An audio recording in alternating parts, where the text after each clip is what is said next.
దేవుని పరిశుద్ధ నామానికి కృతజ్ఞతాస్తుతులు స్తోత్రాలు చెల్లిస్తుంటున్నాను. సాయంకాల సమయంలో మరి పరిశుద్ధుడైన దేవునికి మన పరిశుద్ధుడైన యేసుక్రీస్తు నామంలో కృతజ్ఞతాస్తుతులు స్తోత్రాలు వందనాలు చెల్లిస్తూ మరి ప్రభు మనలను కాచి కాపాడి ఆయన కృపలో భద్రపరిచి మనల్ని సజీవ లెక్కలో ఉంచి ఈ విధంగా సమకూర్చిన విధానాన్ని బట్టి ఆయన నామానికి మహిమ ఘనత ప్రభావాలు చెల్లిస్తుంటున్నాను. మరి ఆయనను మాత్రమే ఘనపరచాలి, మనము ఆయనకే మహిమ తేవాలి. అందుకని మనము సిద్ధపాటు కలిగి ఆయనను ఘనపరచుటకు మనము దేవుని ఆత్మచేత ప్రేరేపింపబడాలి, మనం ప్రయాసపడాలి. మరి దేవుని నామంలో మీ అందరికీ వందనాలు చెల్లిస్తున్నాను. ప్రార్థన ద్వారా ఈ యొక్క ఆ ఆరాధనను మనము ప్రారంభించుకుందాం.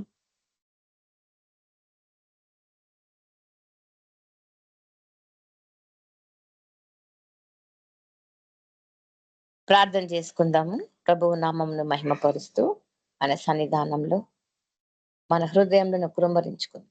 పరిశుద్ధుడవు, పరిశుద్ధుడవు, పరిశుద్ధుడవు, మహాఘనుడవు, సర్వశక్తి మంతుడవు, సర్వకృపానిధియగున యేసయ్య, నీకు పాద సన్నిధిలో చేరి ప్రభా ఈ సాయంత్రకాల సమయమందు మేమందరం కూడుకొంచుండగా ప్రభను నడిపించండి.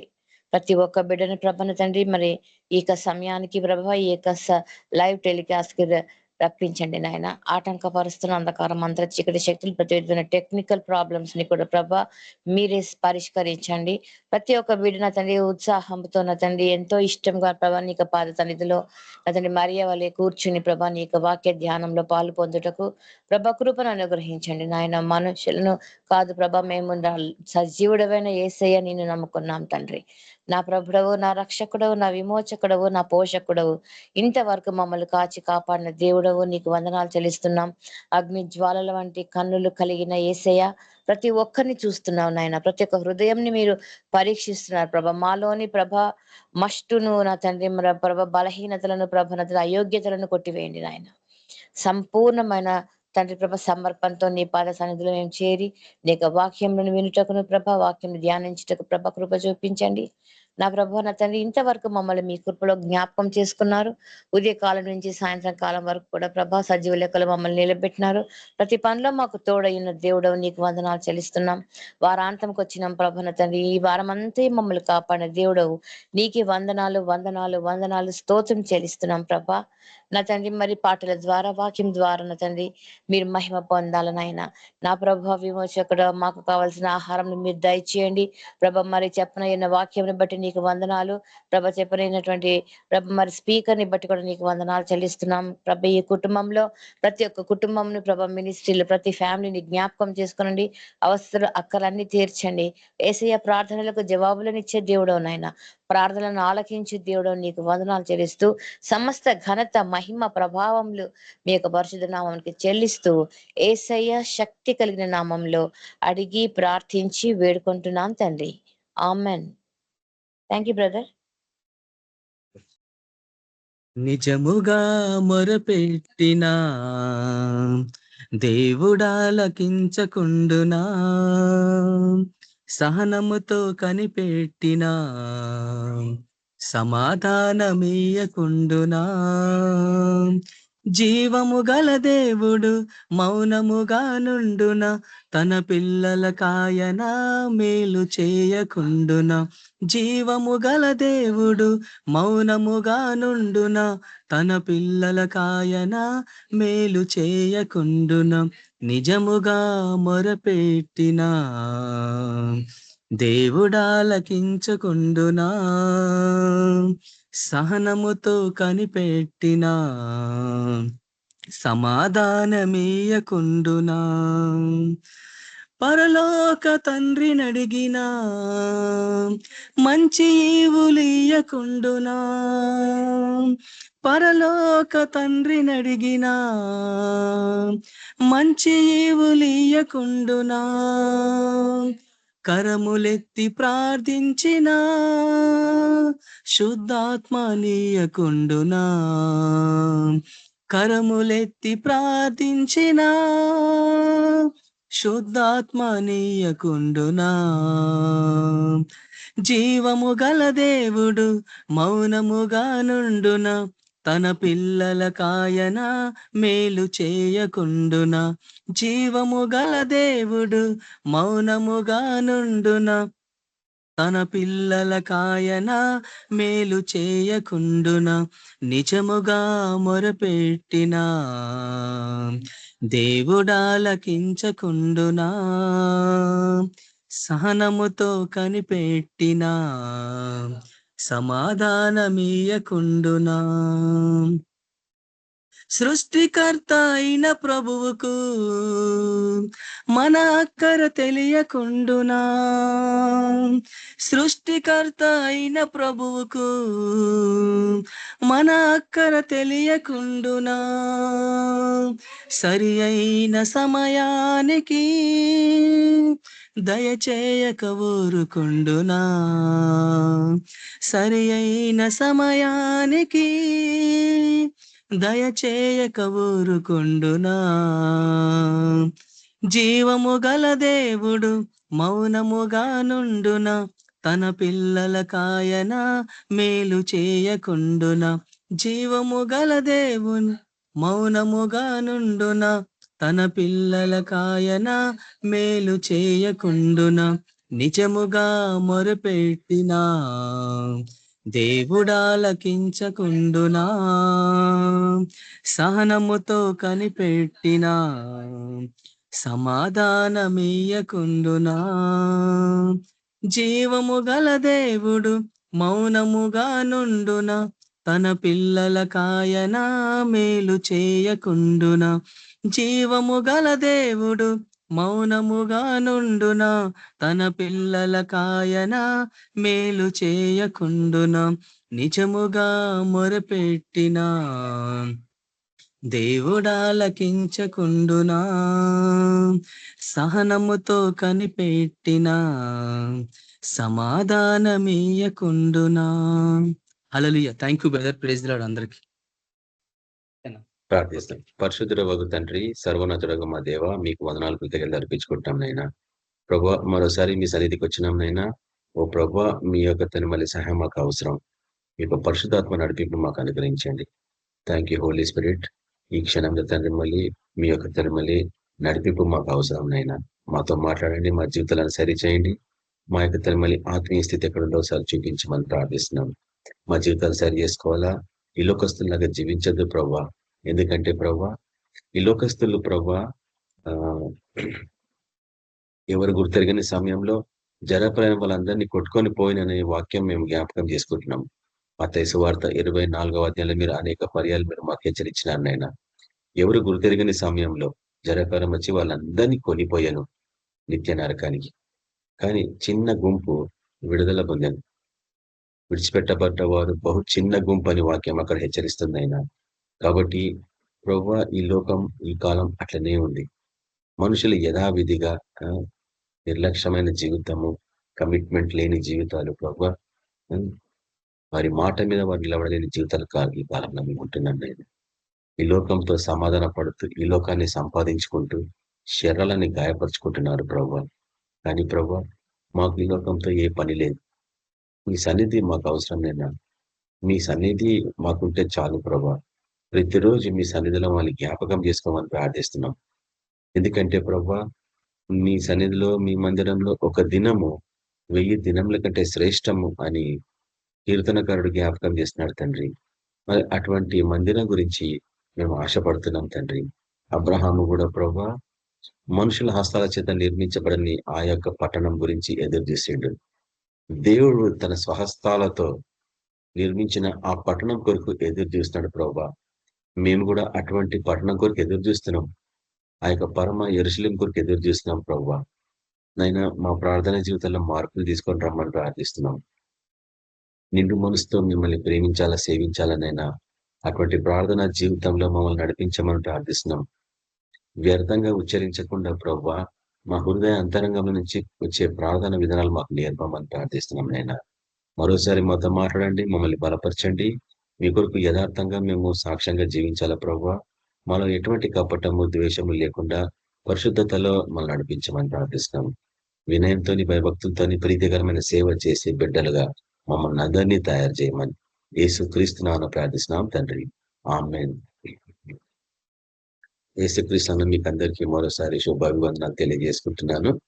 మనము నిన్నటి నుంచి ఒక క్రొత్త వాక్యాంశాన్ని ధ్యానిస్తా ఉన్నాము. అందులో ప్రార్థన సంబంధించిన విషయాలు ధ్యానిస్తా ఉన్నాం. క్రైస్తవ జీవితంలో బహు ప్రాముఖ్యమైనది ప్రార్థన. అది ఏ మత ఏ ఏ ఏ తెగకు సంబంధించిన క్రైస్తవులైనా కానీ, వాళ్ళు ప్రెస్బిటేరియన్స్ కావచ్చు, వారు పెంతెకోస్తలు కావచ్చు, వారు సెవెంత్ డే అడ్వెంటిస్టులు కావచ్చు, వారు ఇంకేదైనా సంఘస్థులు కావచ్చు, యాంగ్లికన్స్ కావచ్చు.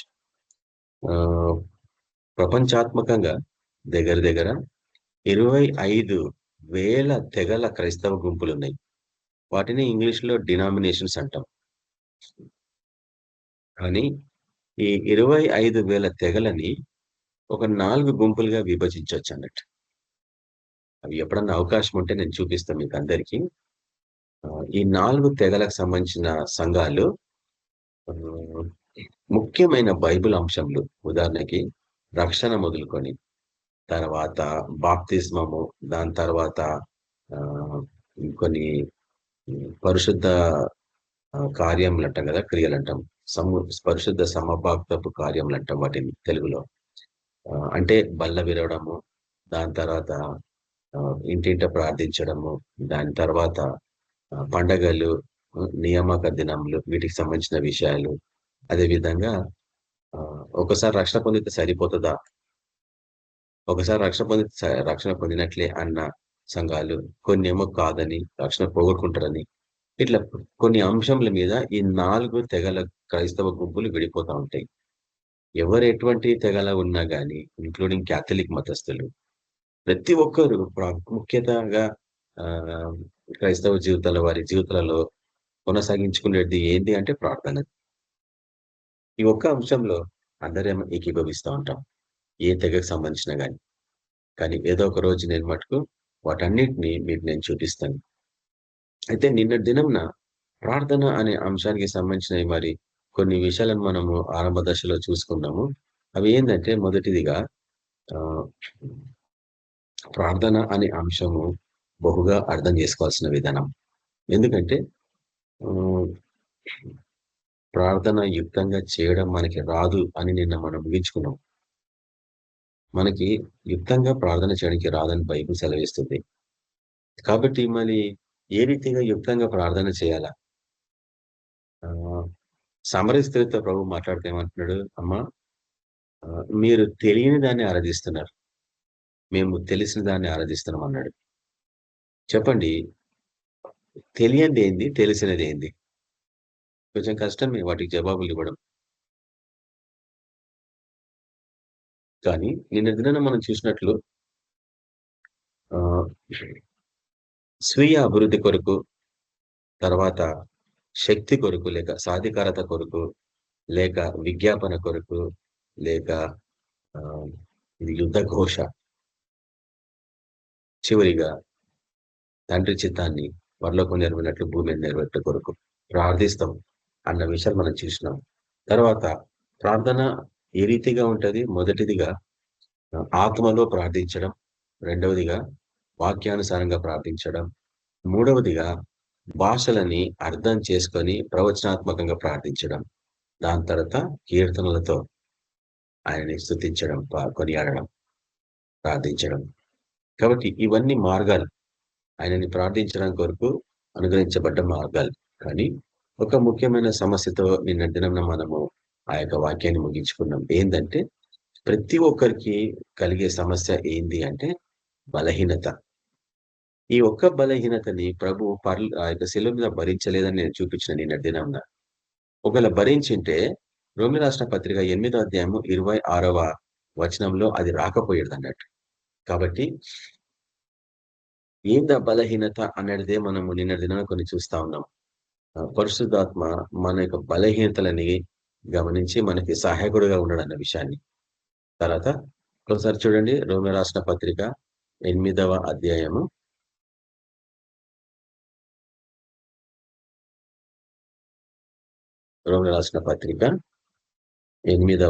8వ 26వ వచనం. అటువలే ఆత్మయు మన బలహీనతను చూచి సహాయము చేయుచున్నాడు. అంటే నీకెందుకు పరిశుద్ధాత్మ అవసరం అనేది కూడా ఇక్కడ ఉంది కదా. మనమంతరము బలహీనులము, ఎంత గొప్పవాడివైనను. అందుకే గొప్ప గొప్ప వ్యక్తులు ఎందుకు పడిపోయినారు దైవజనులు అంటే బలహీనతలున్నాయి. పరిశుద్ధాత్మ అభిషేకం ఉన్న వాడికి ఒక స్ట్రాంగ్ బలహీనత ఏంటంటే మనుషులే.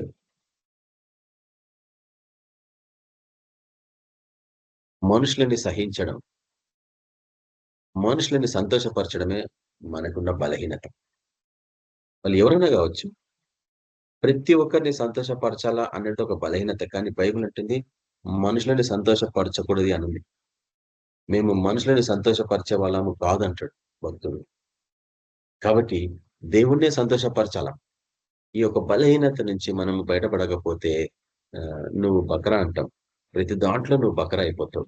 అంటే గొర్రెవైపోతావు నువ్వు. అంటే బతుకు చేపట్ట జీవితం అనేది. నువ్వు కొన్ని విషయాలలో జాగ్రత్త ఉండకపోతే మటుకు మనుషులు నీ మీద బలవంతం చేస్తారన్నట్టు. కాబట్టి మన బలహీనతలు ఏంది అంటే ప్రతి ఒక్కరిని సంతోషపరచడంలో మనము ఒక మిస్టేక్ చేస్తున్నాం. ఏంటంటే దేవుడిని సంతోషపరచలేకపోతున్నాం, మన ప్రభుని సంతోషపరచలేకపోతున్నాం అన్నట్టు. కాబట్టి మనం తీర్మానించుకోవాలి ఈ రోజు నుంచి, నేను ఎవరిని సంతోషపరుస్తున్నాను ఈ లోకంలో. మనుషులను సంతోషపరిస్తే ప్రతి ఒక్కరు మోసం చేసే వాళ్ళే. సొంత కుటుంబీకులనే నమ్మొద్దు అని బైబిల్ చెప్తుంది. సొంత రక్త సంబంధికులనే గాని, నీ భార్యనే భర్తనే గాని, పిల్లలే గాని నమ్మొద్దనుంది వాక్యం అనేసి నేను దానికి లోకాతీతంగా దాన్ని రుద్దేది కాదు. నమ్మకము అనేది దేవుని మీద ఉండాలన్న విషయాన్ని జ్ఞాపకం చేస్తుంది. అందుకే అబ్రహాంకి దేవుడు ఒక హెచ్చరిక ఇచ్చాడు. ఏంది? నీ దేశాన్ని, నీ బంధువులని, నీ కుటుంబీకులని, నీ రక్త సంబంధికులని అందరినీ విడిచిపెట్టి రమ్మన్నాడు. ఎందుకు? వాళ్ళని తీసుకొస్తే వాళ్ళ మీద ఆధారపడతావు, నా మీద కాదు. కాబట్టి దేవుని మీద ఆధారపడాలంటే మటుకు దేవునికి ఆ విషయము ఇష్టం. ఏంది అది? మనుషులని సంతోషపరచడం కాదు, ప్రతి క్షణము దేవుని సంతోషపరచడం. ఇది అసాధ్యమా చెప్పండి? అసాధ్యం కాదు కదా, కష్టం అంతే. ఎందుకు అంటే ప్రతిసారి మనుషులని సంతోషపరచడము మానినావంటే నీకు కొంచెం బాధ అనిపిస్తా ఉంటది. అరే, నా దగ్గరకు వచ్చిన వాడికి నేను ఏం చేయలేకపోయినానే అని, వాళ్ళు అడిగిన దానికి నేను చేయలేకపోయినానే అని. నీ చేతనైతే చెయ్యి, కానీ ఆశించద్దు. మనకి ఎన్నో బలహీనతలు ఇవన్నీ. ఈరోజు చర్చస్లలో ముఖ్యంగా నేను చేస్తున్నది గమనించింది ఏంటంటే విశ్వాసులే, పరిచయం ఉన్న వాళ్ళే, ఆరాధించే వాళ్ళే, కలిసి దేవుని స్తుతించే వాళ్ళే. కాబట్టి డబ్బులు ఆ సహాయం కొరకు ఒకరినొకరు అడుగుతూ ఉంటారు. అప్పుడు తీసుకుంటారు కానీ ఇవ్వలేరు. అప్పుడు ఏం జరుగుతుంది? ఆదివారం చర్చలో కలిసినప్పుడు వాళ్ళ పరిస్థితి ఏం చెప్పండి? దేవుని ఆరాధించలేరు, డబ్బులు ఇవ్వలేదని. మనసు ఎప్పుడు డబ్బు మీద ఉంటుంది, అప్పుడు ఆరాధన చేయలేరు అన్నట్టు. అందుకే మనం ఎప్పుడు మన గ్రూప్స్లలో హెచ్చరిస్తుంటాం ఏంటంటే ఇటువంటి విషయాలలో మటుకు మీరు జాగ్రత్తగా ఉండాలా. అది మీ ఇష్టం డబ్బుల విషయాల్లో, కానీ మన దగ్గరకు రావద్దు ఆ కేసెస్. ఎందుకంటే ముందుగానే హెచ్చరించడం అన్నట్టు. డబ్బు అనేది ఎటువంటిది అనేది మీకు అందరికి తెలుసు. ఈ లోకము దాన్ని దేవునితో సమానంగా చేసుకుంది, అందుకే దాన్ని పూజిస్తుంది. మనం మటుకు దానికి బానిసలం కాదు. అదే నాకు బానిస, అది నాకు సాయం చేయాల్సిందే కానీ నేను దానికి వెంట పరిగెత్తను. ఈ సీక్రెట్ నేర్చుకున్న వాడే దానికి కూడా అన్న విషయం ఎన్నిసార్లు నేను మీకు చూపించిన కూడా. కాబట్టి ముఖ్యంగా ఈరోజు నేను మరికొన్ని విషయాలు మీతో పంచుకోవాలని ఆశపడుతున్నాను. ఈరోజు యాక్చువల్గా అయితే భాస్కర్ బ్రదర్ రావాల్సింది, ఉదయం చెప్పిండు నేను ఈరోజు సాయంత్రం వాక్యం చెప్తా అని, కానీ ఇంకా బయటనే ఉండిపోయింది అతను. ఇంటికి రాలేదంట, బాబు దూరంగా ఉన్నాడు కాబట్టి కుదరకపోవచ్చేమో అని బ్రదర్ చెప్పిండు, నాకు చెప్పలేదు. కాబట్టి ఇప్పుడు చూడండి పరిశుద్ధాత్మ మనకి ఏ రీతిగా సాయం చేస్తున్నాడు అనేది. అటువలే ఆత్మయు మన బలహీనతను చూచి సహాయం చేయుచున్నాడు. ఏలైనగా మనము యుక్తంగా ఎలాగూ ప్రార్థన చేయవలనో మనకు తెలియదు. ఈ సీక్రెట్ ఇది మటుకు మీరు స్వీకరించాల్సిందే. ఏంటంటే ఎవరైనా గాని మనమందరిలో ఇంక్లూడింగ్ మీ ఎవ్వరమైనా గాని మనము యుక్తంగా ప్రార్థన ఎలాగో చేయాలనో మనకు తెలియదు. కాబట్టి నేను మీకు కఠినంగా చెప్తున్నాను అనుకోవద్దు. ఎందుకంటే వాక్యమే చెప్తుంది. మనందరిలో ప్రతి ఒక్కరం యుక్తంగా ప్రార్థన చేయడానికి మనకు రాదు. ఇంకోటి ఏందంటే నేను ఎన్ని సార్లు గమనిస్తుంటాను. ప్రార్థనలో ఎంతో దీనత్వం కనిపిస్తా ఉంటది గానీ, ప్రవర్తనలో కనిపించదు. ప్రవర్తనలో బహు కఠినంగా ఉంటారు. ప్రార్థనలో మటుకు గొర్రె పిల్లలాగానే బహు దీనంగా ఉంటారన్నట్టు. వాళ్ళే సిలువెక్కినట్లు ఉంటారన్నట్టు ప్రార్థన జీవితంలో. అంటే ఒక దశలో నేను చెప్పేదంటే సరే కపటము, ద్వేషము అని చెప్పకుండా నేనేమంటానంటే ఎందుకు అట్లా ప్రవర్తనలో మార్పులు లేవు. కొట్లాటలకొస్తే మటుకు మరీ అన్యాయంగా కొట్లాడతారన్నట్టు. వారు వాళ్ళ ఎమోహాల ఏమంటాం ఎమోషన్స్ మీద వాళ్ళకి కంట్రోలే ఉండదన్నట్టు. అక్కడే తెలిసిపోతుందన్నట్టు. అందుకే మనకి యుక్తంగా ఎలాగో ప్రార్థన చేయాలనో మనకు తెలియదు కాబట్టి, మనకు పరిశుద్ధాత్మ సహాయం అవసరము.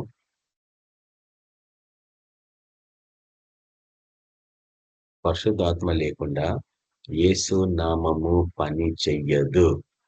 ఎన్నిసార్లు చెప్పానది గతంలో.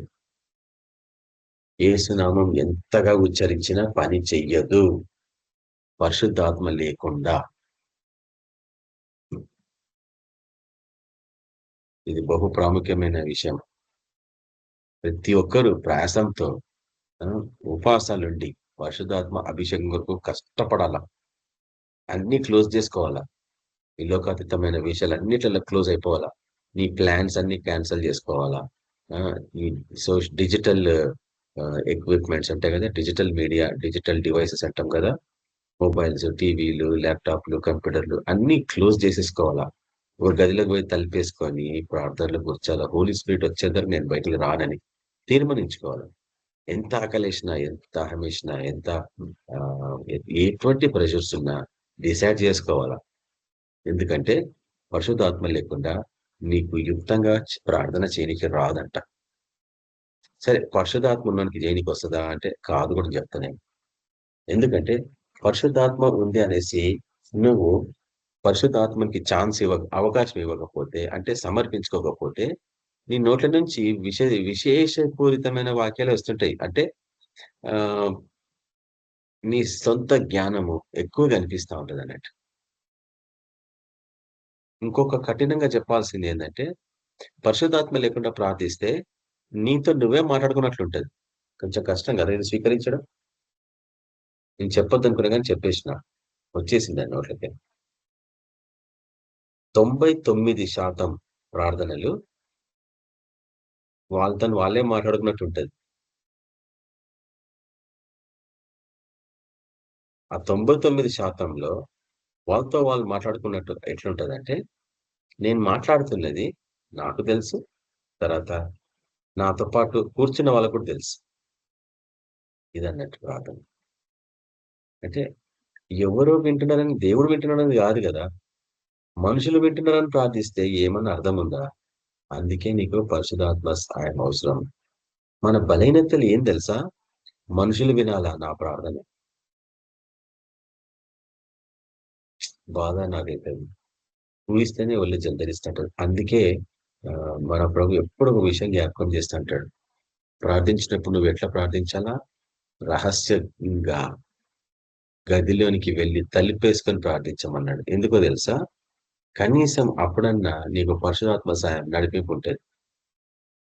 కనీసం అప్పుడన్నా ప్రభువే విన్నట్టుగా నువ్వు ప్రార్థన చేస్తావు.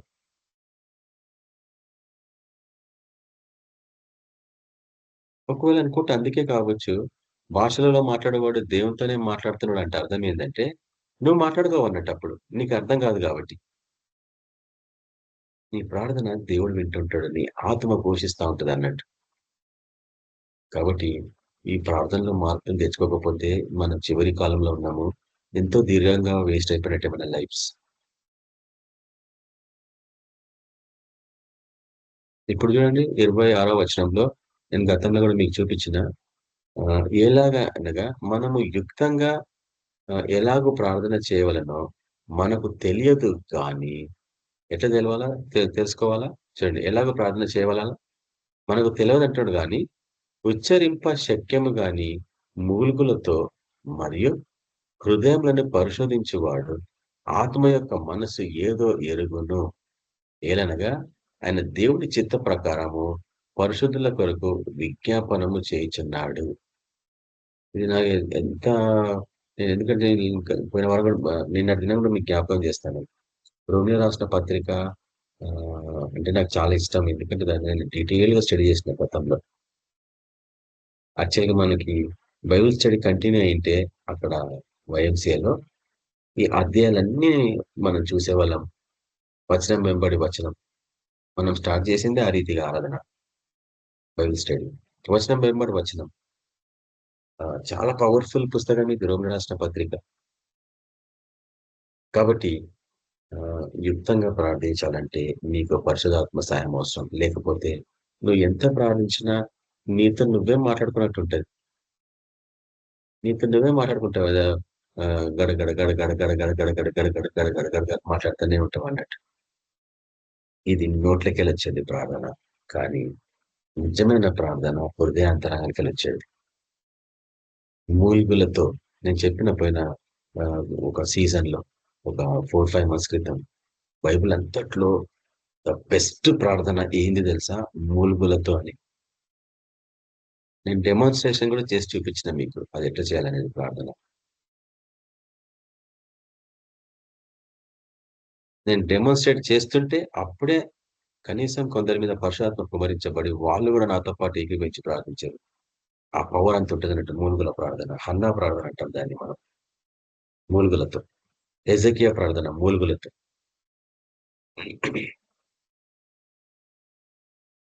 కాబట్టి మూలుగులతో ఎట్లా ప్రార్థించాలనేది మీకు ఒక రికార్డింగ్‌లో ఉంటదనుకుంటా చూడండి మీకది. ఇప్పుడు అది కాదుగా అవకాశం. కానీ ఇక్కడ మనం ఏం చూస్తున్నామంటే నీ నోటిని కంట్రోల్‌లోకి తీసుకోవడం కాదు. నీ హృదయాన్ని కంట్రోల్‌లోకి తీసుకోవాలా ప్రార్థన జీవితంలో. ఎందుకంటే అసలైంది అక్కడే గదా! ఆయన నిన్ను ఎక్కడ కలుసుకోవాలనుకుంటున్నాడు చెప్పండి? నీ హృదయంలో. ఎక్కడ బస చేయాలనుకుంటుండు? నీ హృదయంలో. తండ్రి, కుమారుడు, పరిశుధాత్ముడు ఎక్కడ కలవాలనుకుంటున్నారు? ఏకీభవించాలనుకుంటున్నారు? నీ హృదయంలో. దాన్ని ఒక ఆచారంగా చెయ్యకండి. ప్రార్థన అనేది ఆచారం గాదు. పొద్దున్న లేచి లొడలొడ వాగాల, కొంతసేపు ప్రార్థన చేసుకోవాలి. అది కానే కాదు. కాబట్టి ఒకసారి చూడండి వాక్యము. ఆహ్, బిగ్గెస్ట్ ప్రార్థన, పర్ఫెక్ట్ ప్రార్థన అని మనం చూపిస్తానని మీకు గాని చూడండి.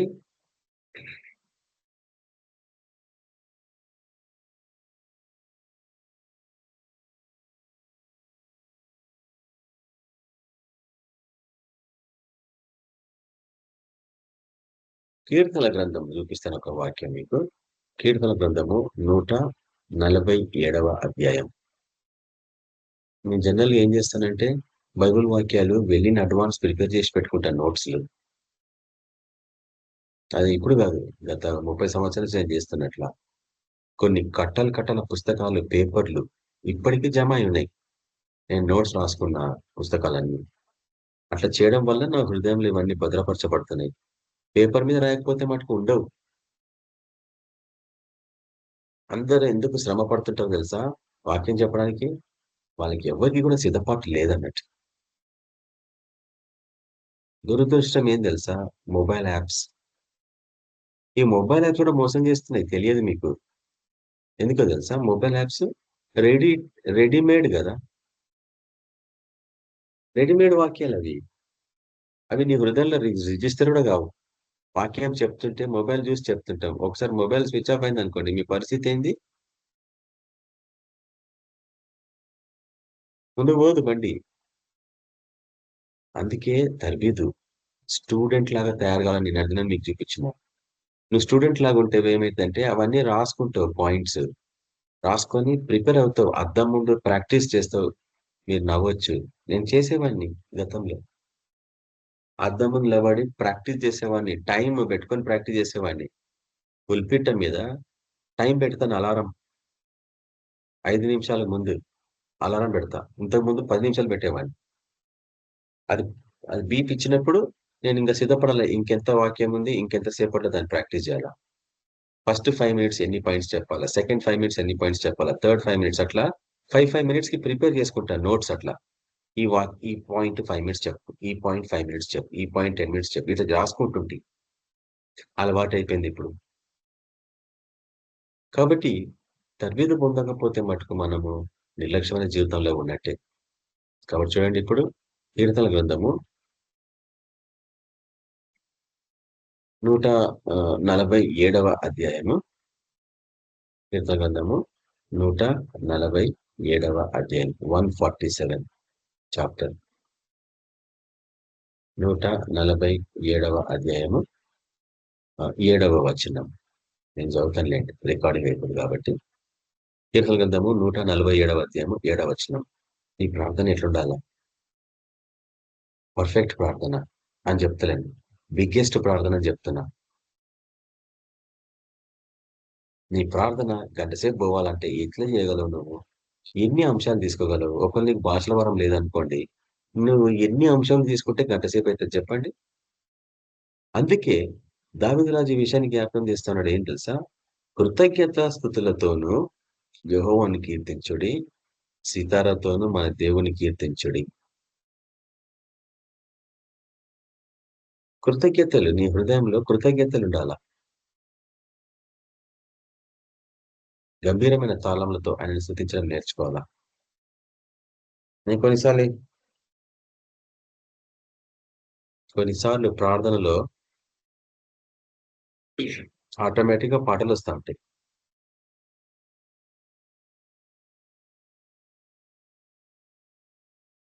నా ప్రభువా, నా దేవా, నా కొరకై మరణించితివా. అది ఆటోమేటిక్ గా నా మైండ్ లోకి వెళ్ళి వస్తూ ఉంటుంది పాట. నేను ఈరోజు ఉదయం నిద్ర నుంచి లేయంగానే ఆ పాట నాకు వస్తుంది. చాలా సార్లు వస్తుంటది నిద్ర నుంచి లేయంగానే. ఇటువంటి పాటలు ఉంటాయి. నా ప్రభువా, నా దేవా, నా కొరకై మరణించితివా, నా ప్రభువా. దాని తర్వాత ఇంకా నేను లేసిపోయి వాష్‌రూమ్‌కి పోయి అక్కడి నుంచి పోయి నీళ్లు తాగి కిటికీలన్నీ తెరిచేసి, ద్వారాలు తెరిచేసి ఇంకా అప్పుడు మోకాళ్ళ మీద కూర్చుంటాను నేను.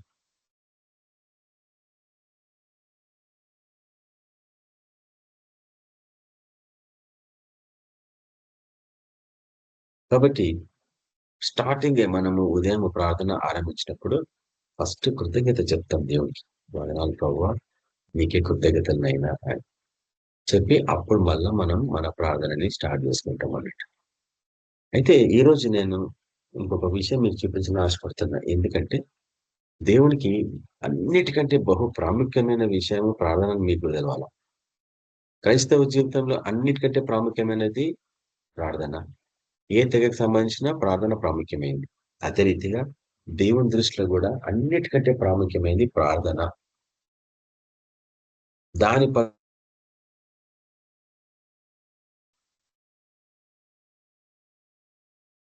ఉదయం లేసి నువ్వు ప్రార్థించకుండా కిచెన్‌లోకి పోయినా, ఆఫీస్ రూమ్‌లోకి పోయినా, న్యూస్ పేపర్ పట్టుకున్నా, మొబైల్స్ పట్టుకున్నా, నువ్వు దేవునికి ఇంపార్టెన్స్ ఇవ్వలేదన్నట్టు. ఫినిష్, నీ టైం అయిపోయింది ఆడికి.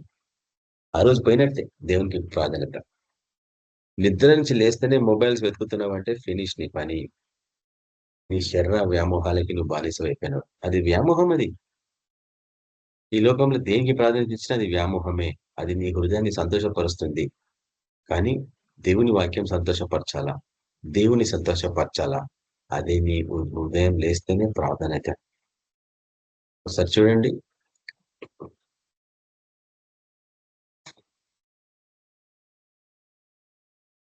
దేవునికి ఎందుకు ఇది బహు ప్రాముఖ్యమైనది అనేది యెషయా గ్రంథంలో చూస్తాం ఈసారి.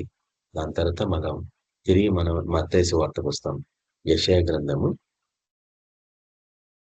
56వ అధ్యాయం. యెషయా గ్రంథము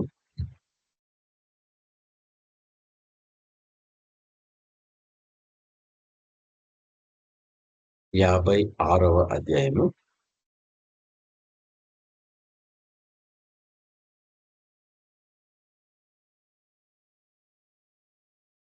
7వ వచనం.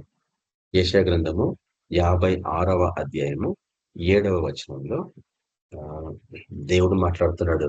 బహు జాగ్రత్తగా వినండి. నా ప్రార్థన మందిరంలో వారిని ఆనందింపజేసేదను. దేవుని దృష్టిలో మందిరం అనేది ఈ మనుషులు రకరకాలుగా దాన్ని పోలుస్తుంటారు. కానీ దేవుడు ఎట్లా పోలుస్తాడు మందిరాన్ని? కేవలం ప్రార్థన కొరికే అది. ఇంకా వేరే అన్ని సెకండరీ. దేవుని దృష్టిలో మందిరము అనేది ఒక్కటే అంశం కొరకు, ఒకటే పని కొరకు అది అనుగ్రహించబడింది. ఏందది?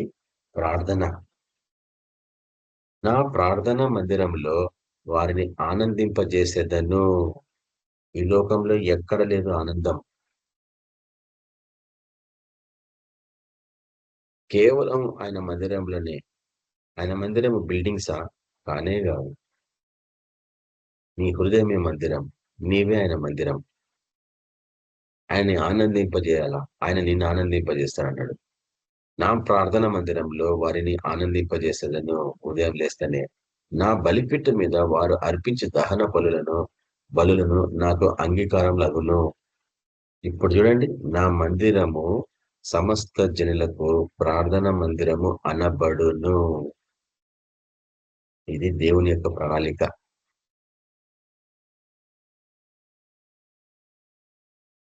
ప్రార్థన మందిరము అనబడాలంట.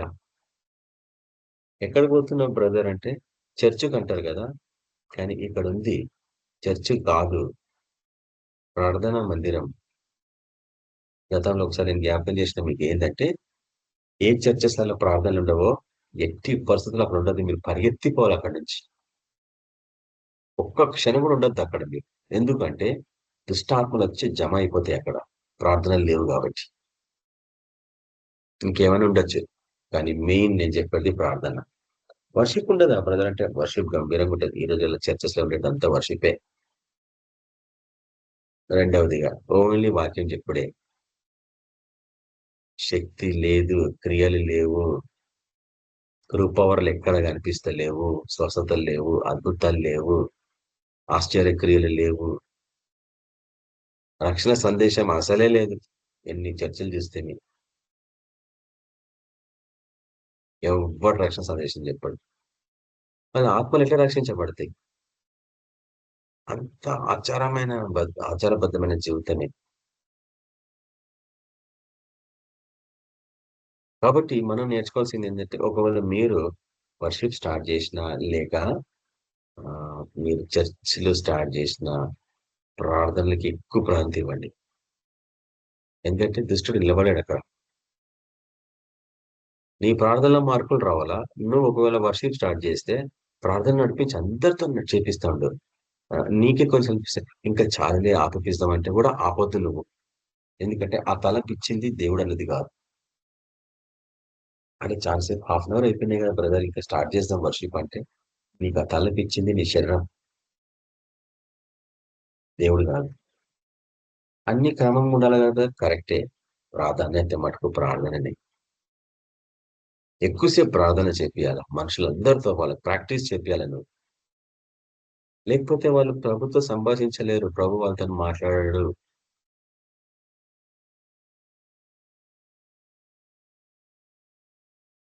కాబట్టి దేవుని ప్రార్థనా మందిరంలో ఆనందం ఉంటది అన్న విషయాన్ని అక్కడ మాట్లాడుతున్నాడు. అంతకంటే ఇంకా ఏమని చెప్పండి దేవుని దృష్టిలో? ఆ ప్రార్థనా మందిరాన్ని మీరు దొంగల గుహ చేసినటువంటి మత్తయి సువార్త 21వ అధ్యాయంలో, మత్తయి సువార్త 21వ అధ్యాయము. మీరు అనొచ్చు, ఈ రోజుకి ఎట్లా వర్తిస్తారు అది? మత్తయి సువార్త 21వ అధ్యాయము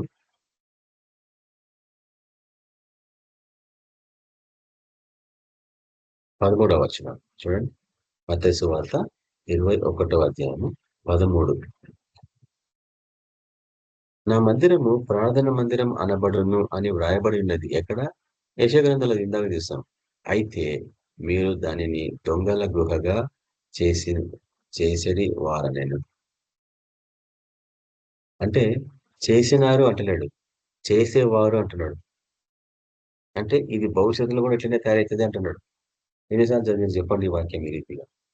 నా మందిరము ఆ, ప్రార్థన మందిరం అనబడును అని వ్రాయబడి ఉన్నది. అయితే మీరు దానిని దొంగల గుహగా చేసేది వారనేను. ఎందుకో తెలుసా? దొంగలు ఏం చేస్తారు చెప్పండి మీరే. దొంగలు పంచుకుంటారు ఫస్ట్ పాయింట్. తర్వాత ప్లాన్స్ చేస్తారు. ఈ రోజు ఎవరిని దోపిడీ చేయాలా, ఎవరి మీద పడాలా, ఎవరిని దోచుకోవాలా, ఎవరిని మోసం చేయాలా, ఏ ఇంటికి కన్నం వేయాలా, వీడి ప్లాన్స్ అన్నట్టు ఇవన్నీ. అంటే చర్చెస్లలో ఎక్కువ ప్లాన్స్ పెట్టుకుంటారు. ఏం ప్రోగ్రామ్స్ చేయాలా, ఏ ప్లాన్స్ చేయాలా, దొంగతనం అన్నట్టు ఇవన్నీ. అంటే ప్రార్థనకి బదులు ప్లాన్స్ ఎక్కువైపోయినాయి. అది పాయింట్ నేను చెప్పాడు. ప్రార్థనకి బదులు ప్లాన్స్ ఎక్కువైపోయినాయి చర్చెస్లలో. సరే, ప్రకృతి సహజంగా దొంగలు ఎవరో మీకు తెలుసు. ఇప్పుడు ఉదాహరణకి చూడండి, యాజకులు ఆ యొక్క సొలొమోను కట్టించిన మందిరము, దాని తర్వాత నెహమ్యా కాలంలో దానికి మరమ్మతు చేసినారు. దాని తర్వాత మనం చూస్తాము హేరోదు కాలంలో 3వ మందిరం అంటాం దాన్ని. మరమ్మతు చేయబడ్డ 3వ మందిరం. గతంలో నేను మీకు చూపించిన కూడా వాడు సన్బలాత్ అనేవాడు, నెహమ్యా గ్రంథంలో చూస్తాం మనం. ఆ సన్బలాత్ అనేవాడు మందిరంలో ఒక ఒక రెస్ట్ రూమ్ ని వాడి సొంత ఇల్లుగా మార్చుకున్నాడు వాడు అన్యుడు. సొలొమోను మందిరాన్ని, సొలొమోను మందిరంలో ఒక పైకప్పు గదిలో తన పర్సనల్, అంటే తన తన కుటుంబాన్ని అంతా అక్కడ కూర్చోబెట్టుకున్నాడు. ఆయన అక్కడ పర్సనల్ గా దాన్ని ఎంజాయ్ చేస్తున్నాడు మందిరం లోపల ఒక అన్యుడు. ఓల్డ్ టెస్టిమెంట్ లో. న్యూ టెస్టిమెంట్ లో ఏమైందంటే హేరోదు దాన్ని కబ్జా చేసిండు. నేను చూపించిన మీకు చరిత్రలో, రికార్డింగ్స్ లో. చరిత్ర తిరిగి తిరిగి నెరవేరుతా ఉంటదని. దేవుని మందిరంలో ఒక అన్యుడు కబ్జా చేసుకొని కూర్చున్నాడని నేను చూపించిన మీకు. సన్బలాత్ ఏ రీతిగా అయితే ఏ గదిలో ఆ మందిరంలో పైకప్పులో ఏ రీతిగా అయితే దాన్ని ఆక్యుపై చేసుకుంటూ కబ్జా చేసుకుంటూ, హెరోదు కూడా అటనే కబ్జా చేసుకున్నాడు ఆ మందిరంలో.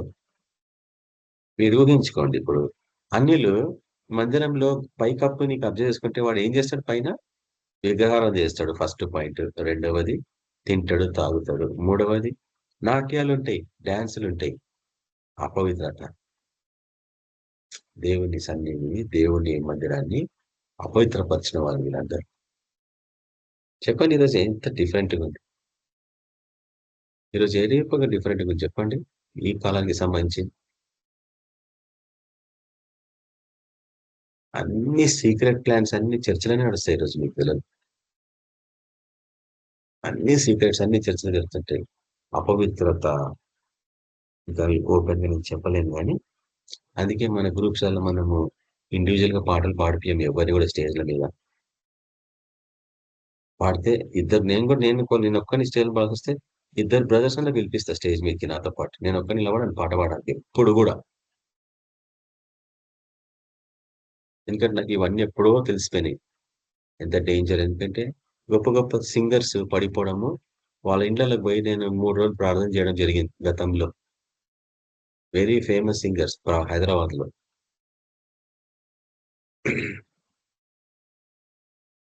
వాళ్ళు డ్యూయట్స్ అని పాడి ప్రాక్టీస్ చేయాలనేసి లేట్ నైట్స్ పాపంలో పడిపోయి మొత్తం చెడగొట్టుకున్న జీవితాలు. ఇంకా ఎవరు పిలువరు వాళ్ళని మళ్ళా వర్షిప్ కి. వర్షిప్ లీడర్స్ కి టార్గెట్ పెడతాడు సైతాన్. దేవుణ్ణి స్తుతించాల్సింది పోయి సైతాన్ని స్తుతించాల్సి వస్తుంది గెలిచిపోయి. కాబట్టి ఈరోజు దేవుని మందిరంలో ప్రార్థన లేకపోతే అది ఖచ్చితంగా దొంగల గుహనే. గొప్ప గొప్ప దైవజనులు ఏం చేస్తున్నారు కదా ఈరోజు? పాస్టర్ గారితో ప్రార్థన చేయించుకోవాలంటే కొంతమంది గొప్ప దైవజనులు ఏం చేస్తున్నారు తెలుసా? నేను నీకు ప్రార్థన చేయాలంటే సెక్రటరీని పంపిస్తారు. ఎంత ఇస్తుండే అడుక్కో కానుక.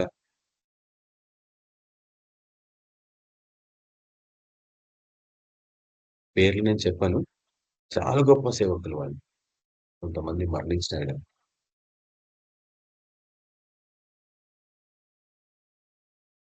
గొప్ప కానుకలు ఇస్తున్నారంటేనే ఆ యాజకులు ఆ సేవకులు బయటికి వచ్చి ప్రార్థన చేసి పంపిస్తారు. చెప్పండి, ఆ ప్రార్థనకి విజయం వస్తుందని.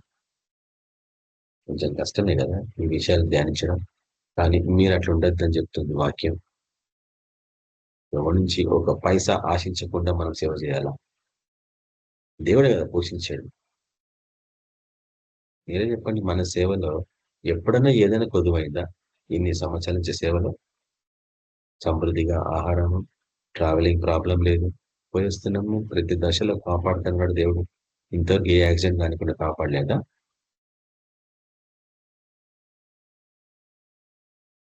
నీ ప్రార్థన మీద నీ నమ్మకం ఉందా? నువ్వు ప్రార్థన చేస్తే కార్యాలు జరుగుతాయని ధైర్యంగా నువ్వు చెప్పగలవా? కాబట్టి ఇక్కడ మనం ఏం నేర్చుకుంటున్నామంటే దేవుని మందిరము, ప్రార్థనా మందిరం అంతకంటే సెకండరీ ఏవి కూడా ప్రాముఖ్యం కావు. వాటిని చిల్లరగా తీసేసుకుంటాం మనం. నువ్వు వాక్యం చెప్పినా వాక్యంలో శక్తి లేకపోతే ఏం లాభం చెప్పండి? వాక్యం నీ వాక్యం చెప్తుంటే ఎంతమంది దిక్కులు చూస్తుంటారు గమనించినావు ఎప్పుడన్నా?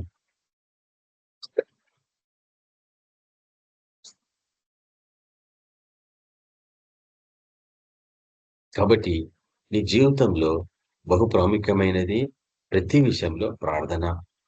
పైగా దేవుడు ఎందుకు దాన్ని కోరుకున్నాడు అన్న విషయం అర్థం చేసుకోవాలా. ఎందుకు అంటే మతం కంటే ముఖ్యమైనది ఆయనతో సంబంధం కలిగి ఉన్నాడు, తండ్రితో. ఆయన మనుషులతో సంభాషించాలా అని ఆశపడుతూ ఉంటాడు. నువ్వు ప్రార్థన చేయకపోతే నీతో సంభాషించాడు, నువ్వు ఆయన స్వరం వినవు. పెందక్కడ లేస్తేనే అతని కొరకు నువ్వు కనిపెట్టుకోవాలా, అతనితో సంభాషించడం నేర్చుకోవాలా. నువ్వు నీ హృదయాంతరంగంలో నుంచి రావాల ప్రార్థన, నోట్లకెళ్ళి కాదు, కృతజ్ఞతతోని, ఆ పాటలతో.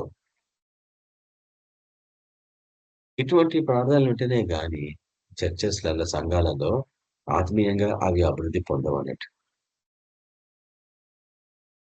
తర్వాత మనం తెలుసు కూడా విశ్వాస సహితమైన ప్రార్థన రోగిని స్వస్థపరచును కదా. కాబట్టి ప్రార్థనలకు ఎక్కువ ప్రార్థించడం అంటే విశ్వాసంలో ఎదుగుతూనే ఉన్నట్టు.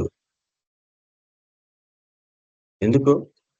నువ్వు ప్రార్థించినప్పుడు నువ్వు మాట్లాడుతున్నావు, వాక్యం ధ్యానించినప్పుడు దేవుడు మాట్లాడుతున్నాడు. ఇది సీక్రెట్. నువ్వు ప్రార్థించినప్పుడు నువ్వు మాట్లాడుతున్నావు, వాక్యం ధ్యానించినప్పుడు దేవుడు మాట్లాడుతున్నాడు. అప్పుడు నీ విశ్వాసము పవర్ఫుల్ గా తెలుస్తుంది. విశ్వాస సహితమైన ప్రార్థన అంటే అర్థం అదే. వాక్యము విశ్వాసాన్ని బలపరుస్తుంది.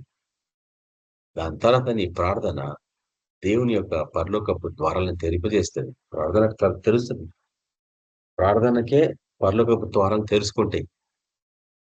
అప్పుడు ఏమవుతుంది? అదొక దారి, స్వస్థతకి దారి, విడుదలకి దారి, ఉజ్జీవానికి ఒక దారి, హృదయ మార్పుకి అదొక మార్గం అన్నట్టు. ప్రతి ఒక్కరిని అవి ఉజ్జీవింపజేస్తూ ఉంటాయి. ప్రతి ఒక్కరికి స్వస్థత కలిగిస్తూ ఉంటది. ప్రతి ఒక్కరికి విడుదల కల్పిస్తూ ఉంటది. నీ జీవితాన్ని సంపూర్ణంగా మారుస్తూ ఉంటది అన్నట్టు. అందు నిమిత్తమై దేవుడు ఈ యొక్క బహు ప్రాముఖ్యమైన ప్రార్థన అంశం గురించి మనకి దీర్ఘంగా మాట్లాడుతున్నాడు. కాబట్టి ఈ దినము వాటిని మనం ఏ రీతిగా ధ్యానిస్తున్నాం. నిన్న దినమైన ఒక వాక్యాన్ని మీకు చూపించిన ముగింపు దశలో కొంచెం కష్టంగా ఉంటుంది చూడండి. యాకోబు రాసిన పత్రికలో మన ప్రార్థనలు ఎట్లా తయారైపోయినాయి అనేది కదా. యాకోబు రాసిన పత్రిక 4వ అధ్యాయం.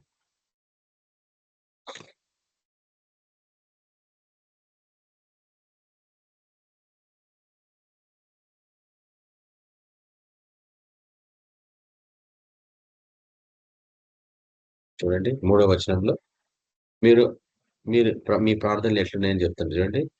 మీరు అడిగినను మీ భోగముల నిమిత్తము వినియోగించుటకై దురుద్దేశంతో అడుగుదురు గనుక మీకు ఏమీ దొరుకుటలేదు. అంటే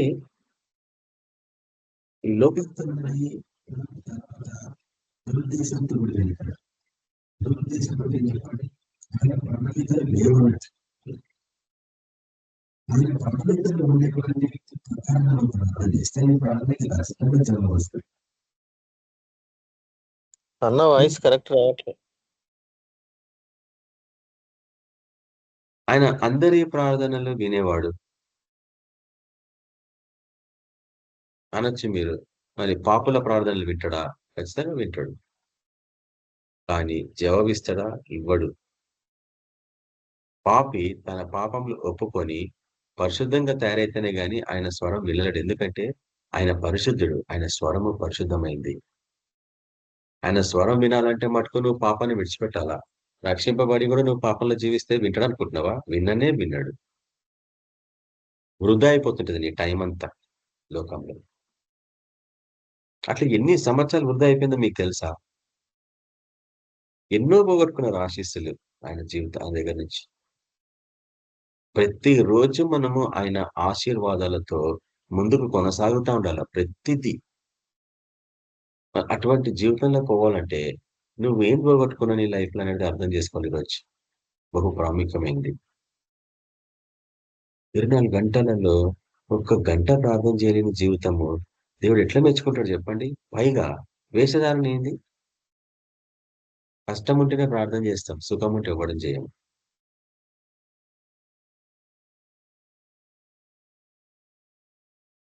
స్వార్థపూరితమైన ప్రార్థన, నీ భోగముల నిమిత్తమైన ప్రార్థన, దురుద్దేశంతో కూడిన ప్రార్థన ఎవరికి సంబంధించిందో తెలుసా? 4వ వచనం చూడండి. వ్యభిచారులారా అంటున్నాడు. బహు కష్టం కదా దేవుడు అట్లా మాట్లాడితే. ఇది ఒక సేఫ్ అన్నట్టు.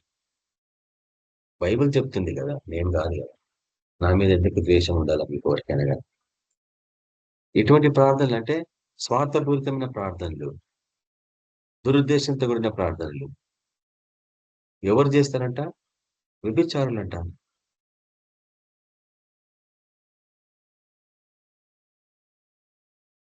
మనం అట్లా ఉండొద్దు అని చెప్తుంది వాక్యం. కాబట్టి ఈ దినం నుంచి మనము మార్చుకోవాల్సిన జీవన విధానం ఏంటంటే, నీ ప్రార్థనలో స్వ స్వీయ కోరికలు, నీ సొంత కోరికలు, నీ నీ సొంత తాత్పర్యములు లేక నీ గురించి ఎక్కువ ప్రాధాన్యత ఇచ్చుకుంటావు. సెల్ఫ్ ఇంట్రెస్ట్ అంటాను ఇంగ్లీష్ లో. నీ గురించి నువ్వు, నీ సొంత కోరికలు, తర్వాత నీ శరీర వ్యామోహాలు, భోగేచ్ఛలు అంటాం కదా ఇందాక చూసినట్లు. ఇవన్నీ పెట్టుకొని నువ్వు అడిగితే నీకు ఏమి దొరకదు అని చెప్తున్నాడు. ఎందుకు? నువ్వు ఒకటి మర్చిపోయినా పోగొట్టుకున్నావు ఏంటంటే ఆయన చిత్తం. ఆయన చిత్తంలో, ఆయన అనాది కాలపు సంకల్పంలో, ఆయన ప్రణాళికలో నీ ప్రార్థన అంశంలు ఉన్నాయా? నేను నేర్చుకున్న పాయింట్ అదే. నేను ప్రార్థన చేసిందంటే ఆయన ప్రణాళికకి ఇది సూటబుల్ గా, ఇది అనుగుణంగా ఉందా?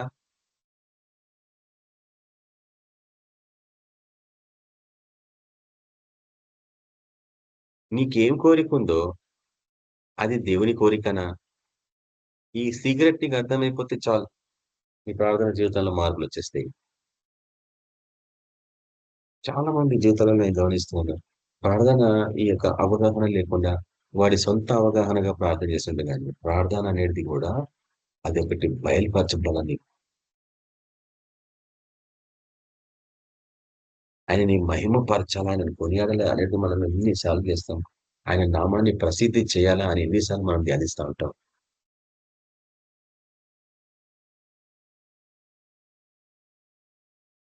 సమస్త ఘనత మహిమ ప్రభావాలు గొర్రెపిల్లకి చెల్లును గాక అని చేయగలమా? యుగ యుగములకు స్తోత్రాలు కూడా నిన్నే స్తుతిస్తాను, నిన్నే కొనియాడతాను, నిన్నే గణపరుస్తాను, నీ నామాన్ని కీర్తిస్తాను.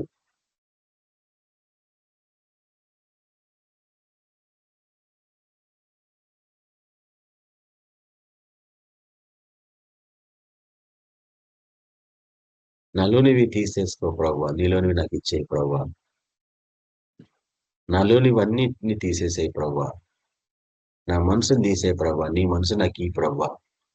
నా మనసు తీసేయి ప్రభువా, నీ మనసు నాకు ఈ ప్రభువా. నాలోనివన్నీ తీసుకో, నీలోనివన్నీ నాకు ఇచ్చేయి ప్రభువా. నాలోనివన్నీ తీసుకో ప్రభువా, నీలోనివన్నీ నాకు ఈ ప్రభువా అని గోజాడాలి ఆయన సన్నిధిలో. ఈ లోకంలో మీరు ఉన్నప్పుడు ఎట్లుండే ప్రభావ మీ విశ్వాసం? నాకు ఆ విశ్వాసం ఈ ప్రభావ. నా అపనమ్మకంని స్వస్థపరచు ప్రభావ అని ఆయన అడిగిండు.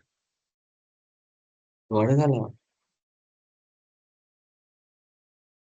ఈ సమస్యను ఎందుకు నువ్వు ఇంకా పరిష్కరించుకోలేకపోతున్నావు అంటే నీ ప్రార్థన జీవితంలో నేను ఒక విషయం గమనించిన ఒక రోజు ఆ, రెబెక ఇసాకుతో ఇసాకుకి చాలా ఏమంటాము కష్టంగా ఉంది ఆమె.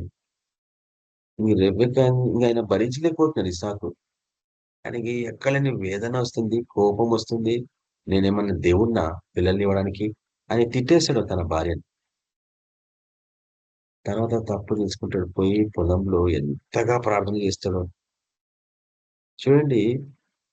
ఆ హన్న ప్రార్థన నేను గురించి ఒకరోజు ధ్యానించినప్పుడు మీకు చూపించాను ఆ వాక్యం. యెహోవాయే తన గర్భము మూసెను అనుంది వాక్యం. అంటే నీ ప్రార్థన ఆయన ప్రణాళికనే మార్చేసిందే. మూలుగుల ప్రార్థన, హన్నా ప్రార్థన నేను ఇందాక మీకు చూపించిన పర్ఫెక్ట్ ప్రేయర్ మూలుగులతో, బెస్ట్ ప్రేయర్ హృదయాంతరంగములతో. నేను పర్ఫెక్ట్ ప్రేయర్ నేర్చుకుంటున్నా నా జీవితంలో. ఆలస్యమే నాకు, ఎందుకంటే నాకు చాలా లేటుగా ఇవన్నీ నేను తెలుసుకున్నా. కానీ మీకు అందరికీ చాలా త్వరగా దేవుడు బయలుపరిచిండు. మీ జీవితాలు, మీ సేవా పరిచర్లు ఎంతో గంభీరంగా విశేషంగా ఉంటాయి, అది నాకు తెలుసు. కాబట్టి నేను వాక్యాన్ని ఇంకా ముగించేస్తున్నాను. ఈ సత్యాన్ని మీరు గ్రహించాలి. ఏంటంటే మీ ప్రార్థనలు ఆయన సంకల్పంలో ఉన్నవా లేవా. నేను అందుకే ఒక విషయం జ్ఞాపకం చేస్తుంటాను ప్రార్థన. ప్రభువా, నీ కనికరంలో నన్ను జ్ఞాపకం చేసుకో, నీ కృపలో నన్ను జ్ఞాపకం చేసుకో, నీ సంకల్పంలో నేను ఎక్కడున్నా చూపించు నాకు ఈరోజు ప్రభువా. నీ అనాది కాలపు సంకల్పంలో నేను ఎక్కడున్నా చూపించు ప్రభువా. ఇంకా ఏమైనా నీ ప్లాన్స్ ఉన్నాయా? ఇంకా మానవుడు అందులో పాల్గొనలేని ఇంకేమైనా ఉన్నాయా ప్లాన్స్ ప్రభువా? ఆది కాండం మొదలుకొని ఈ రోజు వరకు మీ ప్లాన్స్ లో ఇంకా ఏమన్నా ఆరంభించని ఉంటే నేను అవి ఆరంభించిన ఆశపడుతున్నా ప్రభువా. ఎవరు అందులో పాల్గొనే నీతిగా నేను పాల్గొన్న ఆశపడుతున్నాను ప్రభువా. నాకు అటువంటి అవకాశం ఈయనైనా ఎవరు చూడని విధానంగా, ఎవరు చేయని విధానంగా నేను చూడాలనుకుంటున్నాను, చేయాలనుకుంటున్నాను. అటువంటి అవకాశం ఈ ప్రభువా. పాత నిబంధన కాలం మొదలుకొని, కృత నిబంధన కాలం మొదలుకొని ఈ రోజు వరకు ఇంకా ఏమైనా మీ యొక్క ప్లాన్స్ లో, మీ ప్రణాళికలలో చెయ్యనివి, ఇంకా ముగించనివి, మనుషులు చేయలేనివి, చెయ్యనివి ఏమంటే నాకు ఈ ప్రభువా నేను చేస్తా. నాకు ఆశ ఉంది ప్రభువా.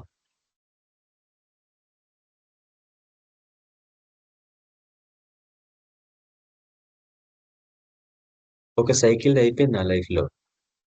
పరలోక యాత్రలు చేసి వచ్చాను. పురాతన భక్తులతో చూశాను, సంభాషించినాను. యేసుప్రభుని ముఖాముఖిగా చూసినాను, దొంగలను చూసినాను, ఆయన సింహాసనాన్ని చూసినాను. తర్వాత ఆయన స్వరం విన్నాను. 3 సార్లు విన్నాను. నేను ఒకసారి కాదు, 3 సార్లు విన్నాను.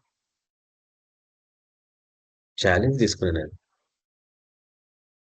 ఆయన ప్రణాళికలో ఆయన సృష్టి భూమి ఆకాశములు అనుంది వాక్యం. ఆకాశములు, మహాకాశములు, దాని అంటున్న ఆకాశములు. ఎన్నున్నాయి ఆకాశములు? అన్ని సృష్టించిండు ఆయన. ఆ ఆకాశంలో పోవాలా, ఆ ఆత్మీయ ప్రపంచంలో అడుగుపెట్టాలా అన్న తపన అధికమైపోయింది నాలో. ఇంకా వాటికి ఎక్కువ ఇంపార్టెన్స్ ఇస్తున్నాను ఇప్పుడు నేను. ఎందుకంటే ఆ ప్రపంచాలలో వెళ్ళిపోయి నేను ఒక ప్రపంచాన్ని దివరాత్రులు దేవదూతలు స్థుతిస్తూ ఉంటారు. వాళ్ళతో పాటు కలిసి నేను స్థుతించిన ఒకరోజు నాకు దొరికింది అవకాశం. రేర్ అవకాశం అది. ఇంకొక ప్రపంచంలో ఆయన సంకల్పంలన్నీ వ్రాయబడ్డ కాగితపు చుట్టలున్నాయి. అక్కడ పోవాలని నేను పట్టుకున్నా ఇప్పుడు తపన. అయిపోయి పౌలుకు ఇంకా ఎవరికి దొరకని పుస్తకాలు ఉన్నాయి, ఆడ చాలా ఉన్నాయి, కొన్ని వేల పుస్తకాలు ఉన్నాయి. ఆ ప్రపంచాలు అడుగు పెట్టాలా, ఆ పుస్తకాలు నేను చదవాలని ఆశపడుతున్నాను నేను. నాకు ఆ తపన ఉంది. ఆయన పరిశుద్ధ పర్వతం, సియోను పర్వతం ఎక్కాలని ఆశ. అక్కడ ఉరుములు, మెరుపులు, గంభీరమైన ఆ యొక్క ఎలక్ట్రిసిటీ ఉంటుంది, కరెంట్. అందులోకి అడుగు పెట్టాలని ఆశపడతాను నేను. ఎందుకంటే పరిశుద్ధంగా లేనివాడు ఎవడు అక్కడ పోలేడు. నీతిమంతుడిగా జీవించని వాడు, నీతిమంతులు చెప్పుకుంటే కాదు, నీతిమంతునిగా జీవించేవాడు తప్ప ఎవడు దాన్ని ఎక్కలేడు. అక్కడ ఎక్కలేరు ఎవరు కూడా, బలవంతం మీద కూడా ఎక్కలేరు. మనం చూస్తాం కదా సీనాయి పర్వతం మీద మోషే ఎక్కగలిగిండు, జాషువా సగం వరకే పోయిండు, పైకి ఎక్కలేకపోయింది జాషువా. మళ్ళీ కాలేబ్ ఎందుకు లేడు అక్కడ? ఇదే బలహీనతలు. దినము మనం గ్రహించాల, ప్రవ్వా నాలో ఇంకా ఏం బలహీనతలు చూపించినైనా దాని నుంచి నేను విడుదల పొందాలా, నేను ఎంతో బలవంతుని కావాలా ప్రవ్వా. నాతో మాట్లాడినైనా నా ప్రార్థన జీవితంలో మార్పులు తీసుకురా ప్రవ్వా. నేను ప్రార్థన చేస్తే దయ్యాలు గజగజ వణికేడు ఇప్పుడు వణుకుతలేవు ప్రవ్వా. నేను ప్రార్థన చేస్తే రోగులు స్వస్థపరచబడే వాళ్ళు ఇప్పుడు లేదు ప్రవ్వా. నేను ప్రార్థన చేస్తే అద్భుతాలు జరిగేది ప్రవ్వా, ఇప్పుడు జరుగుతలేవు ప్రవ్వా. నా సొంత కుటుంబీకులని నేను స్వస్థపరచుకోలేకపోతున్నాను. నా సొంత భార్యని నేను స్వస్థపరచుకోలేకపోతున్నాను. నా సొంత భర్తని నేను స్వస్థపరచుకోలేకపోతున్నాను. నా సొంత పిల్లల్ని నేను స్వస్థపరచుకోలేకపోతున్నాను ప్రవ్వా. ఇంకా బయట వాడిని ఏం చేస్తాను ప్రవ్వా. మీ సహాయం నాకు అవసరం. మీ సాయంత్రం తండ్రి నాతో మాట్లాడేందుకు మీకు వందనాలు ప్రవ్వా. నా ప్రార్థన జీవితంలో మార్పులు తీసుకుంటండి నాయన. ఉచ్చరింప శక్యం కానీ మూలుగులతో నేను ప్రార్థన చేయడం నేర్చుకోవాలా. అందుకు మీ యొక్క పరిశుధాత్మ అభిషేకం నాకు దయచేయి ప్రవ్వా.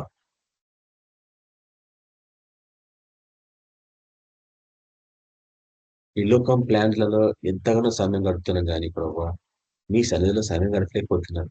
నా మందిరము ప్రార్థన మందిరం అన్నారు మీరు. ప్రార్థన కాకుండా ఇంకేమేమో చేస్తున్నారు ప్రభావ, ప్రోగ్రాంలు, నాట్యాలు, ప్లాన్స్, అంత వ్యర్థం అయిపోతుంది. అటువంటి జీవితం నుంచి మాకు విడుదల కనిపించమని ప్రార్థిస్తున్నాం. ఈ సాయంత్రం సమయంలో ప్రభావ, ఈ ఆరాధనలో పాల్గొన్న వారందరి జీవితంలో విశేషమైన అద్భుతాలు జరిగించండి, స్వస్థతం జరిగించండి. నిర్లక్ష్యమైన జీవితం నుంచి విడుదల తెచ్చండి. ఒకడు సర్వస్వం సంపాదించుకొని ఈ లోకంలో వాడి ఆత్మని, వాడి ప్రాణాన్ని పోగొట్టుకుంటే వాడికి ఏమి లాభం అయినా సమర్థించుకుంటే వాళ్ళ జీవితాలు ఇట్లున్నాయి ప్రభు ఈ రోజు. కానీ మేము అటు ఉండొద్దు ప్రభు. ప్రతి విషయంలో మీకే మేము ప్రాధాన్యత ఇవ్వాలి. అటువంటి జీవితం మాకందరికి అనుగ్రహించమని ఈ సాయంత్రం సమయంలో మాకు మంచి రీతిలో దయచేసి వేకుని లేసి మసరించడానికి సహాయపడండి. మరి విశేషంగా పరలోకపు దర్శనాలు, పరలోకపు యాత్రలు మాకు అనుగ్రహించమని, మీతో సంభాషించాలా, మీ సన్నిధిలో కాలం గడపాలా, సమయం గడపాలా, పురాతన భక్తులతో సంభాషించాలా, ఆ యొక్క పరలోకపు మీటింగ్స్ అలా మేము పాల్పొందాలా. రాబో దినాలలో ఏమేమి జరగబోతుంది కాబట్టి మేము తెలుసుకొని అన్నిటిని హెచ్చరించి మీ కొరకు భద్రపరచాలా. అటువంటి సేవలో మమ్మల్ని నడిపించమని యేసు క్రీస్తు పరిశుద్ధ నామమున ప్రార్థించుతున్నాం తండ్రి, ఆమేన్. ఆమేన్. థ్యాంక్ యూ అన్న. Praise Lord. ఆశీర్వాదం ఇవ్వండి అన్న మీరు. మన ప్రభు అయిన యేసు క్రీస్తు యొక్క కృప, సమాధానం, నడిపింపు మనందరికీ సదాకాలం తోడైనను గాక. ఆమేన్. ఆమేన్. Praise lord. ప్రైజ్ లార్డ్ అన్న. ఆమేన్. Praise lord sister. Praise lord. అందరికీ ప్రైజ్ లార్డ్. అందరికీ ప్రైజ్ లార్డ్.